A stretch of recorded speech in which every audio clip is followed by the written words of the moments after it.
Digimon Up started as a really cool game. People doubted it because, oh, an idle game? Ugh. But it had a lot of collecting, had a lot of fun when it first came out. But now it's kind of gone stale. People who could just leave this on while passenger seat, drive, let the holo tickets go. Everyone probably has all their Digimon at level 99. So, what is next? We want to increase our passive scores. Through Digievolution alone, we can do that, but we need the Digimon to do it.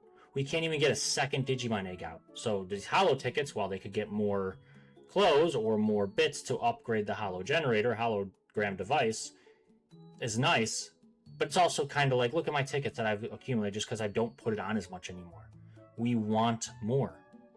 And it could be as simple as copying, pasting the beginning egg. I can go all the way to Greymon still. And then after this, because I unlocked Metal Greymon, I can now unlock SkullGreymon. And because I can only get one of each, you can't go further until you've unlocked one to unlock the other. So I would be stuck at a second Greymon, still giving me my passive of an attack bonus of 50, but until I get to Metal Greymon, I can't unlock SkullGreymon. And the same thing, I can't go past SkullGreymon until I get to War Greymon. It's the easiest thing to do. I think they should do it. But let's just say that's not the thought process. There's always Jogress, DNA Digievolution. We can go for Omnimon now. Why not that?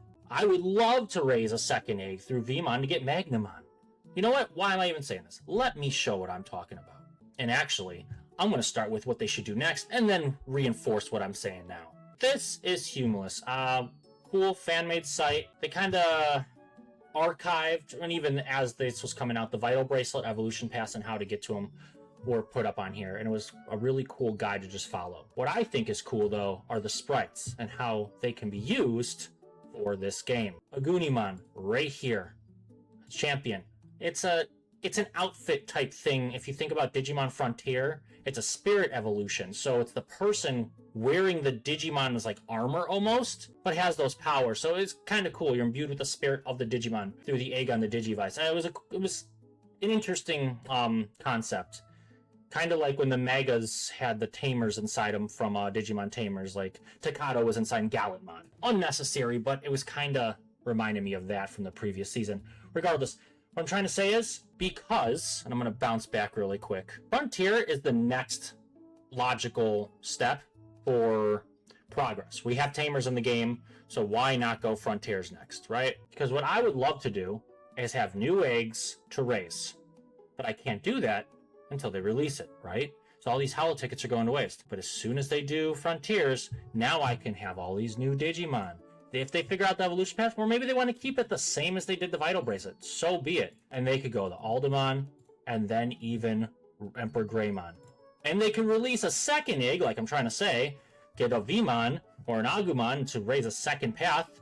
You could start doing the Burning Greymon path.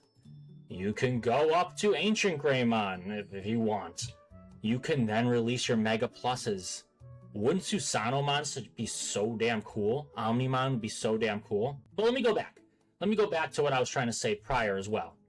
So in the Vital Bracelet, the BE version, they updated the Adventure and Adventure 2 Evolution Pass. It's kind of familiar here. So if I were to look at the Evolution Guide, and I were to go to the Impildramon one, we could see that you had Vmon go up to the Dragon mode, and Dino Beamon go into the Fighter mode of Impildramon. But if you had them both together, you could get the Paladin mode. They're all a DNA Digievolution starting at starting at Impildramon, but I do get what they did. So honestly, they pretty much followed this in the game that Digimon Up. Minus there's a little difference they did do, and I'll show that off. They did make a difference where Armadillomon doesn't go to Vikemon, but instead goes to /Angemon. So there was a slight difference, but it makes sense because you don't want two Vikemon. If Gomamon and Armadillomon went the same thing, kind of boring. But at the same time, that's because it's the final. That's where it's going to stick. Sure, I could go in here and change it back to, whoever I want. Oh, I want Gomamon. Sure, it's just skin of what I'm raising. I'm still raising my Gallantmon, but look, now I have Gomamon here. So that's the other thing. Like, it would be cool even if they had to copy and paste the same rookies in training or whatever, but some eggs you wouldn't have to. And that's what I'm saying. If you go to Frontier, some of them will be the same. Let's go to Fairymon. you're seeing we have the same baby and training forms as a Palmon. That's fine, because we get through that by, what, level 15 or something? And immediately there, you go to the new rookie. So you could still get the bonus for getting the new egg, because you're still locked to a second or a first one of that Digimon, depending on how many paths you have in there. But you can't redo a path you've already done. So a little bit different than a virtual pet or vital bracelet, because it'll actually lock it because you've already done it. But this way, you could now have a new Digimon just locked behind the progression of the original egg or whatever, or a brand new egg. Like we have Snow Bodemon instead, or it could go up to, I don't even know how, Hyurimon? I actually didn't know that one. But then you get Barramon, which is a great Digimon World 3 Digimon. And then this one's iconic Kumamon from Frontiers as well. So it would just be cool. Sure, I would say let's finalize the paths. Some of these look a little bit better than others, like Agunimon to Aldemon is really cool.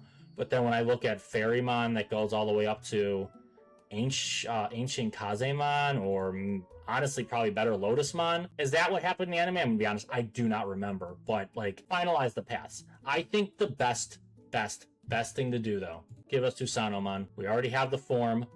Let us go to SkullGreymon, and then maybe SkullGreymon could go to, you know, Blitzgreymon. Like, that would be cool. Let's go back to the Vital Bracelet, because that's the most recent, like, official paths they released. Or maybe even use the anime. Digimon 2020, I think, had different paths as well. Like, there's so many things they could do. I think in a couple months they should do Jagras or DNA evolution.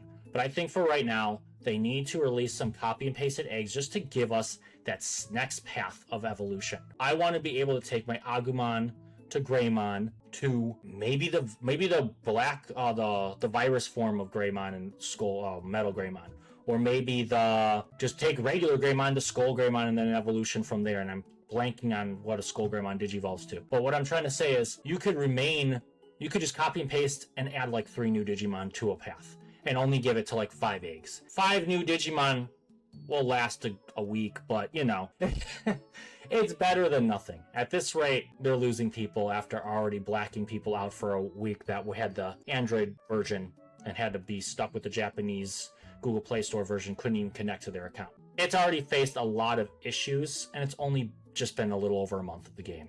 People want to play Digimon, so let them play Digimon. New eggs, please. Please, and thank you. But anyways, let me know your thoughts. What would you think would be the best next path forward? I would love to hear your opinions. I would love to know what evolution path you want to see. Like, that'd be pretty cool. Let's discuss in the comments, and until next time, thank you and have a great one.